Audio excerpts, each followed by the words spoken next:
Remember, with any screencast, you can always pause and replay the video. You will use this video to help take some notes. Case Study 4, the Dust Bowl, Erosion Caused by Wind. The Dust Bowl occurred in the middle region of the United States, including areas of Kansas, Texas, and Oklahoma.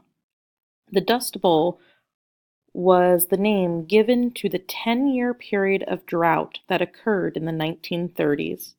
During this time, many people suffered great hardships and many died.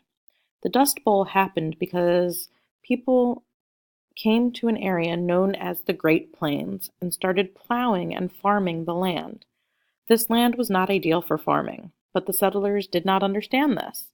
They did not know how to farm the plains and did not understand the effects farming could have on the land.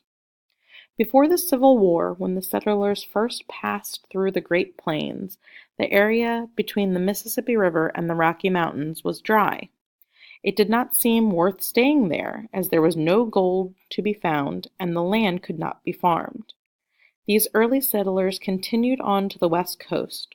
On old maps, they called the area the Great American Desert. Settlers began arriving again in the 1880s after a period of exceptionally heavy rains. The plains were bursting with tall grass and appeared to be ideal for farming. Few people remembered how dry the plains had been just 20 years before. People mistakenly believed that farming itself would cause more rain to fall. They also thought that building railroads and bringing in electric wires would cause more rain to fall by changing the natural electric cycles of the air. In the 1890s, there was a short drought, but soon the rains came again. It seemed like rain was normal and droughts were unusual. In the 1930s, the drought reappeared and it stayed for 10 years. The farmers had broken up the prairie soil and plowed under the native grasses. They then planted wheat, but the wheat could not survive a drought like the grasses could. When the wheat died, its roots no longer held the soil in place. Farmers turned into deserts, covered with blowing sand. Huge dust storms whipped millions of tons of soil into the air. Dust storms blew soil from Kansas all the way to New York City. Cattle were found dead in the fields with 2 inches of dust coating the insides of their stomachs. People coughed up clumps of dirt from the dust they had breathed.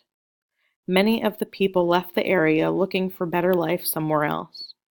They became known as Okies, since many of them came from Oklahoma. A reporter writing about one of the largest dust storms called the area the Dust Bowl, and the name stuck. The wind blew fertile topsoil. Even today, this area has not completely recovered. Unfortunately, the Dust Bowl could have been avoided if the settlers had recalled the dry history in the area. They used different farming methods and had not overplowed and overgrazed the land. The Dust Bowl is the name given to the area of huge dust storms caused by many years of drought in the 1930s. The lack of rain, along with the plowing under of prairie soil in the Great Plains, including Kansas, Oklahoma, and Texas, caused millions of tons of soil to blow into the air. Thousands of farms were abandoned, and many people lost their homes and suffered many illnesses from all the dust and the dirt in the air. The effects of the Dust Bowl are still felt today in the Great Plains, where erosion caused by the dry winds blew away much of the fertile topsoil. This concludes case study number 4.